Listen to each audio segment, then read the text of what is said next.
नमस्कार, जोहार आप सभी साथियों का एक बार फिर से स्वागत है हमारे चैनल पीसीएस फाउंडेशन पे। आज झारखंड करंट अफेयर जो हम व्याख्या के साथ पढ़ रहे थे, आज उसका क्लास नंबर 3 है, क्योंकि सीजीएल में करंट अफेयर का बहुत ही बड़ा महत्वपूर्ण रोल होने वाला है। ठीक है, चलिए आज की क्लास को स्टार्ट करते हैं, देखते हैं इसमें क्या खास है।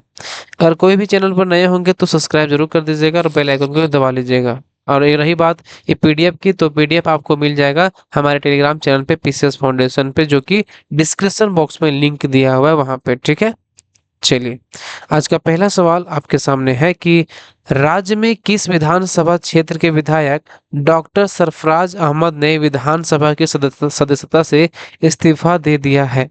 बताइए, राज्य के किस विधानसभा क्षेत्र के विधायक डॉक्टर सरफराज अहमद ने विधानसभा की सदस्यता से इस्तीफा दे दिया है। तो ये जो विधायक है कहाँ गया है? एक गांडे के विधायक है। ठीक है, गांडे विधानसभा के विधायक है कौन? डॉक्टर सरफराज अहमद, जो क्या कर दिए? इस्तीफा दे दिए।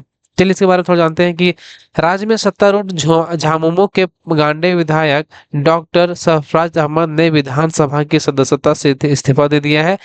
स्पीकर रविंद्रनाथ महतो ने उनका इस्तीफा को मंजूर किया है। कौन? रविंद्रनाथ महतो। अगला सवाल है कि प्रधानमंत्री भारतीय जन औषधि केंद्र की स्थापना झारखंड में कहाँ की जाएगी? प्रधानमंत्री भारतीय जन औषधि केंद्र की स्थापना झारखंड में कहाँ की जाएगी? तो ये जो किया जाएगा ना, किया जाएगा आपका सीनी जंक्शन में। कहाँ पे किया जाएगा सीनी जंक्शन जो है वहां पे यह किया जाएगा। कहाँ पे भाई जानते थोड़ा? प्रधानमंत्री भारतीय जन औषधि केंद्र की स्थापना और संचालन सीनी जंक्शन से करने को मंजूरी दी गई है। इसमें यात्रियों और विजिटरों को जानकारी दी जाएगी और लोग दवाएं भी ले सकते हैं। जन औषधि प्रोडक्ट भी यहाँ प्रदर्शित किए जाएंगे। क्या किए जाएंगे? जहाँ यहाँ पे जन औषधि भी प्रोडक्ट भी प्रदर्शित किए जाएंगे।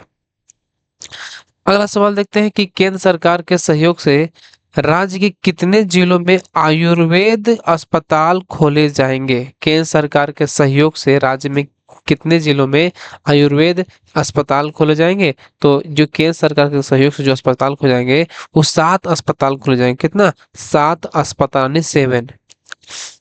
केंद्र सरकार के सहयोग से राज्य के 7 जिलों जैसे कि रांची हो गया आपका, जमशेदपुर, पलामू, गुमला, दुमका, देवघर और बोकारो में आयुर्वेद अस्पताल खोले जाएंगे।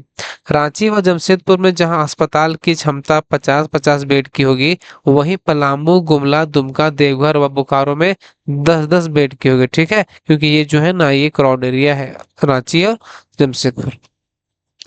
अगला सवाल है कि प्रदेश के सभी पंचायतों में कितनी करोड़ की लागत से एक एक मॉडल स्कूल बनाए जाएंगे? प्रदेश के सभी पंचायतों में कितनी करोड़ की लागत से ये जो है एक एक मॉडल स्कूल बनाए जाएंगे? ये जो है ना, 1.5 करोड़ की लागत से। कितना? 1.5 करोड़ की लागत से जो है प्रदेश में मॉडल स्कूल बनाए जाएंगे। प्रदेश के सरकारी स्कूलों को निजी स्कूलों के बराबर लाने के लिए अब सभी पंचायतों में 1.5 करोड़ रुपए खर्च कर के एक एक अब मॉडल स्कूल बनाए जाने के साथ ही इन्हें उत्कृष्ट विद्यालयों की तर्ज पर विकसित किया जाएगा। सोचिए, शिक्षा के क्षेत्र में काम किया जा रहा है। पांचवा सवाल बोल रहा है कि नमामि गंगे की तर्ज पर झारखंड की किस नदी का अस्तित्व बचाने के लिए कार्य किया जाएगा? नमामि गंगे की तर्ज पर जो है झारखंड की किस नदी का अस्तित्व बचाने के लिए कार्य किया जाएगा? तो ये जो है ना, ये जो है आपका स्वर्ण रेखा और दामोदर नदी को, दोनों को ये साफ किया जाएगा, मतलब बचाने के लिए वहां जितना भी कूड़ा वगैरह है, मतलब इसको स्वच्छ रखने का प्रयास किया जाएगा। देखते हैं कि केंद्र सरकार की परियोजना जो है नमामि गंगे की तर्ज पर स्वर्ण रेखा और दामोदर को नया जीवन देने की तैयारी है। इनकी सहायक नदियों का अस्तित्व बचाने के लिए योजना पर काम शुरू हो गया है और इसके लिए Indian council of forestry research and education के अंतर्गत, कौन है? Indian council of forestry research and education के अंतर्गत संचालित भारतीय वन उत्पादकता संस्थान रांची इकाई द्वारा डीपीआर तैयार किया गया है, किया जा रहा है, डीपीआर तैयार किया जा रहा है। ठीक है, चलिए सवाल है कि वित्त वर्ष 2024-25 के बजट में झारखंड सरकार द्वारा स्वास्थ्य चिकित्सा हेतु कितनी राशि प्रस्तावित की गई है? वर्ष 2024-25 के बजट में झारखंड सरकार द्वारा स्वास्थ्य चिकित्सा हेतु कितनी राशि प्रस्तावित की गई है? तो स्वास्थ्य के लिए कितना प्रस्तावित किया राशि? ये जो राशि है आपका, ये किया गया है 5500 करोड़। कितना? 5500 करोड़ रुपया जो है स्वास्थ्य चिकित्सा हेतु राशि प्रस्तावित की गई है। अगला सवाल, राज्य में कौन सा बैंक अभी बच्चों, किशोरों व युवा वर्ग को बैंकिंग पाठ पढ़ाएगा? बताइए, राज्य में कौन सा बैंक है कि अब सभी बच्चों को, किशोरों को, युवा वर्ग को बैंकिंग पाठ पढ़ाएगा?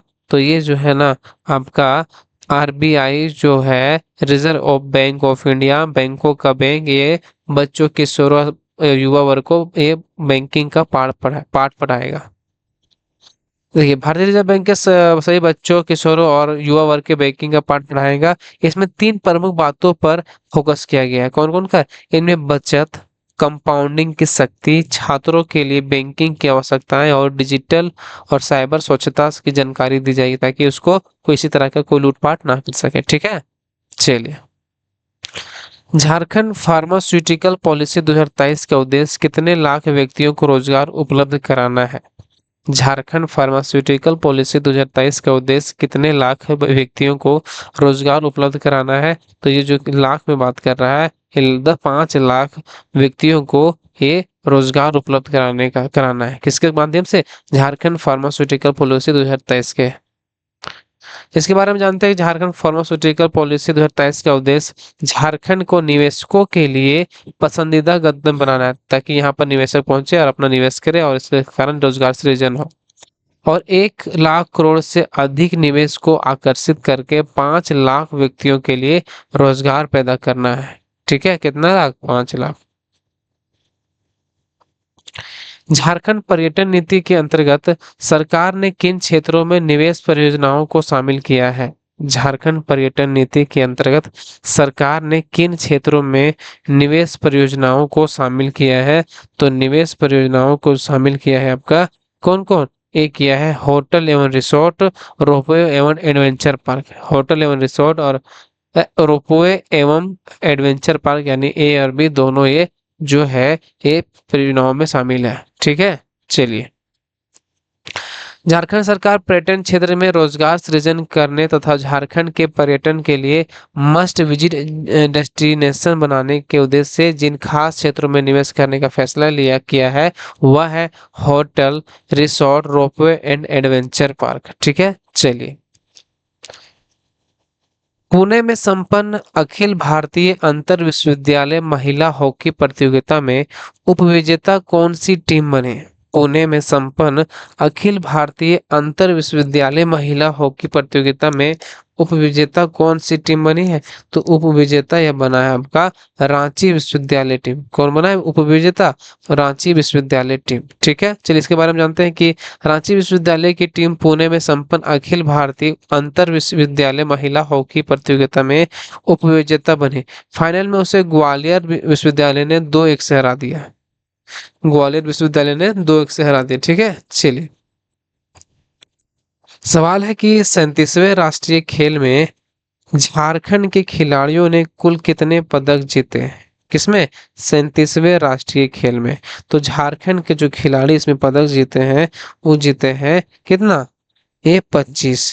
कितने पदक जीते हैं? 25 पदक जीते हैं। इसके बारे में जानते हैं कि गोवा में नवंबर 2023 को संपन्न 37वें राष्ट्रीय खेल में झारखंड से 351 खिलाड़ियों तथा ऑफिशियलों का दल भाग लेने गया। कहाँ पर हो रहा था? गोवा में।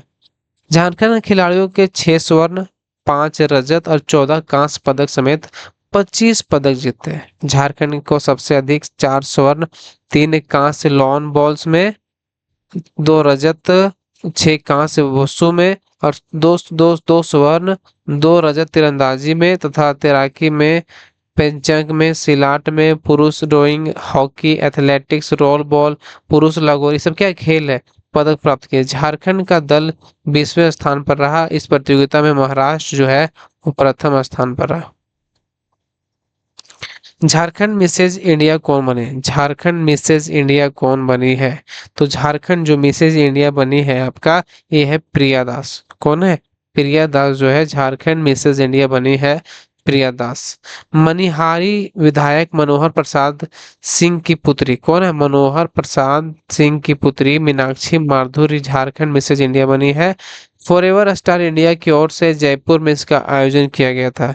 मिसेज इंडिया मिसेज झारखंड 39 वर्षीय मीनाक्षी फिटनेस कोच है। जो है मीनाक्षी जो है ये फिटनेस कोच है, ठीक है।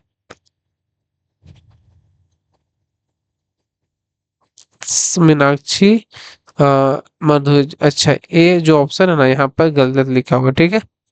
एक यहाँ पर नहीं हो जाएगा, कौन सा हो जाएगा? ये हो जाएगा मीनाक्षी माधुरी। कौन होगा? झारखंड मिसेज इंडिया कौन बनी? मीनाक्षी माधुरी बनी, ठीक है। गलती हो गया, थोड़ा सा सॉरी आप इसके लिए। इंदिरा एंड सोनी मुर्मू द्वारा छठे झारखंड संथाली फिल्म फेस्टिवल 2024 में कहाँ आयोजन किया गया? इंदिरा एंड सोनी मुर्मू द्वारा छठे झारखंड संताली फिल्म फेस्टिवल 2024 का आयोजन कहाँ किया गया? ये किया गया आपका गम्हरिया में। कहाँ पे किया गया? गम्हरिया में यह किया गया। इसके बारे में जानते हैं कि इंदिरा एंड सोनी मुर्मू द्वारा आयोजित छठे Jharkhand Santhali film festival 2024 award समारोह का आयोजन जो है गम्हरिया में किया गया। सालडीह में आयोजित समारोह में झारखंड के अलावा ओडिशा एवं पश्चिम बंगाल के कई कलाकार इसमें उपस्थित थे, ठीक है। चलिए, हाल ही में जमुआ के पूर्व विधायक चंद्रिका महता का निधन हो गया, वह किस पार्टी से संबंधित है? इसका हाल ही में निधन हो गया। जमुआ के पूर्व विधायक चंद्रिका महता का निधन हो गया, वह किस पार्टी से संबंधित है? तो इनका पार्टी था कांग्रेस। कौन पार्टी था? कांग्रेस पार्टी था। यहीं पर लिखा हुआ जमुआ के पूर्व विधायक कांग्रेस नेता चंद्रिका महता 58 वर्ष में निधन हो गया। वे देवरी प्रखंड के तपसीडीह गांव के रहने वाले थे, ठीक है। चलिए, सवाल है कि झारखंड के किस शहर में अयोध्या की तर्ज पर ई अलाव यूनिट लगेगी? बताइए, झारखंड के किस शहर में अयोध्या की तर्ज पर ई अलाव यूनिट लगेगी? तो कहाँ पर लगेगी ये लगेगी आपका जमशेदपुर में। कहाँ पर लगेगा? जमशेदपुर में लगेगा। क्या है कि ठंडे के मौसम में शीतलहरी से निपटने के लिए जमशेदपुर में अयोध्या की तर्ज पर ई अलाव, ये मतलब इलेक्ट्रिक वाला, मतलब जो नहीं होता है अलाव, अलाव मतलब कहने का मतलब है कि जो जानते हैं चिपरी वगैरह, तो ई अलाव इलेक्ट्रिक होगा, लगेगी झारखंड बिहार में। यह अपने तरह का पहला प्रोजेक्ट होगा। चलिए, पुरुषोत्तम की पदयात्रा और ओ जीवन के शाश्वत साथी नामक पुस्तक के लेखक कौन है? एक पहला है पुरुषोत्तम के पदयात्रा, और ओ जीवन के शाश्वत साथी ये पुस्तक के जो लेखक है आपका वो कौन है? ये पुस्तक के लेखक है आपका डॉक्टर मयंक मुरारी। कौन है इसके लेखक? पुरुषोत्तम की पदयात्रा और ओ जीवन के शाश्वत साथी जो है इसके लेखक है, ठीक है, याद रखिएगा। झारखंड रत्न से सम्मानित मयंक मुरारी ने पुरुषोत्तम की पदयात्रा और ओ जीवन साथी शाश्वत साथी नामक पुस्तक की रचना की है। दोनों किताबें का सारांश वैज्ञानिक चेतना के आधार पर मौलिक विचारों का प्रकटीकरण है। चलिए, देश के टॉप पढ़ाकू जिलों में कौन सा जिला टॉप पर है? बताइए, कौन सा जिला टॉप पर है पढ़ाकू जिला में? तो ये जिला आपका है कौन सा? ये जिला है आपका दुमका जिला। कौन सा जिला है? दुमका जिला है जो देश के टॉप पढ़ाकू जिला में है। ये चीज यहाँ पर लिखा हुआ, हाँ। देश के पढ़ाकू जिला में झारखंड जो दुमका टॉप पर है, और बिहार का जो मुजफ्फरपुर जिला है दूसरे स्थान पर है पढ़ाकू के मामले में। अगला सवाल है कि अमृत भारत स्टेशन योजना के तहत प्रधानमंत्री नरेंद्र मोदी ने झारखंड के कितने रेलवे स्टेशनों के पुनर्विकास का कार्य शुभारंभ किया है? कितना रेलवे स्टेशन का शुभारंभ किया है? तो ये जो रेलवे का काम किया है ये 27 रेलवे स्टेशन का, कितना? 27 रेलवे स्टेशन के पुनर्विकास का कार्य शुभारंभ किया है। प्रधानमंत्री नरेंद्र मोदी ने रेलवे के क्षेत्र में झारखंड को बड़ी सौगात दी है। पीएम ने 26 फरवरी 2024 को अमृत भारत स्टेशन योजना के तहत टाटानगर, नामकुम, टाटीसिलवे, सिल्ली, मुरी, गंगा घाट स्टेशन समेत झारखंड के 27 रेलवे स्टेशनों को पुनर्विकास कार्य शुभारंभ किया है। अमृत भारत स्टेशन योजना के तहत देश के 553 रेलवे स्टेशनों का कायाकल्प होना है, जिसमें से झारखंड का जो है ये 27 है और रांची रेल मंडल में 12। झारखंड में अब कितने यूनिट तक बिजली खपत करने वालों उपभोक्ता को मुफ्त बिजली मिलेगी? तो कितना बिजली तक खपत की जाएगी, आप लोग को पैसा नहीं देना पड़ेगा। तो ये जो है ना आपका, ये आपका है 125 यूनिट। कितना? 125 यूनिट। झारखंड में पहले 100 यूनिट तक बिजली खपत करने वाले उपभोक्ता को बिजली मुफ्त मिलती थी, जिसे वर्तमान में बढ़ाकर 125 यूनिट कर दिया गया है, बशर्ते उपभोक्ता द्वारा कुल खपत की गई बिजली की मात्रा 400 यूनिट के अंदर हो। ठीक है ना, तो पैसा लग जाएगा फिर। झारखंड राज्य में वर्ष 2023 में फाइलेरिया के कितने मरीज मिले हैं? बताइए। 2023 में झारखंड में कितने फाइलेरिया के मरीज मिले हैं? तो फाइलेरिया के जो मरीज मिले हैं झारखंड में, वो मिले हैं 3120। कितना? 3120। ठीक है। सूबे वर्ष में 2023 में फाइलेरिया के 3120 मरीज मिले हैं। इसमें सर्वाधिक मरीज जो है गुमला, यानी 853 गुमला के, जिसमें से पाकुड़ के 409 मामले थे, जिनमें टॉप 5 में कोल्हान के 2 जिले पूर्वी तथा पश्चिमी सिंहभूम भी शामिल है। कोडरमा में एक भी मरीज नहीं मिले हैं, याद रखिएगा। झारखंड में संचालित ऑपरेशन त्रिशूल किससे संबंधित है? ऑपरेशन त्रिशूल किससे संबंधित है? तो ऑपरेशन त्रिशूल जो संबंधित है बड़े नक्सलियों को पकड़ने के लिए ऑपरेशन त्रिशूल संबंधित है। ठीक है, मतलब इसमें ये ऑपरेशन का नाम है ऑपरेशन त्रिशूल, जो बड़े नक्सलियों को पकड़ने के लिए काम करेगा। अगला सवाल है, ये चीज लिखा हुआ है यहाँ पे, अनिल दा अमित मुंडा, महाराजा प्रमाणिक सहित लगभग 1 करोड़ नक्सलियों को घेरने के लिए ऑपरेशन त्रिशूल शुरू किया गया। यह अभियान रांची, चाईबासा, खूंटी जिलों के समीपवर्ती इलाकों में यह आरंभ किया जाएगा। ठीक है, चलिए। झारखंड में संचालित ऑपरेशन त्रिशूल किस संबंध है? बताइए, ये सवाल रिपीट हो गया है। झारखंड में केंद्रीय कृषि मंत्री अर्जुन मुंडा ने कृषि क्षेत्र से जुड़ी कितनी परियोजनाओं को लॉन्च किया? हाल ही में केंद्रीय कृषि मंत्री अर्जुन मुंडा ने कृषि क्षेत्र से जुड़ी कितनी परियोजनाओं को लॉन्च किया है? तो कृषि क्षेत्र से जुड़ी जो परियोजना है आपका, ये लॉन्च किया है 3। कितने परियोजना को? 3 परियोजना को लॉन्च किया है। केंद्रीय कृषि एवं किसान कल्याण तथा जनजातीय कार्य मंत्री अर्जुन मुंडा नई दिल्ली में आयोजित एक समारोह में कृषि से जुड़ी 3 योजनाओं को लॉन्च किया है। इनमें प्रधानमंत्री फसल बीमा योजना के तहत केंद्रीकृत किसान रक्षक हेल्पलाइन कितना 14 44 7 और पोर्टल है। कृषि बीमा सैंड बॉक्स फ्रेमवर्क प्लेटफॉर्म सारथी और कृषि समुदाय के लिए लर्निंग मैनेजमेंट सिस्टम प्लेटफॉर्म शामिल किया गया है।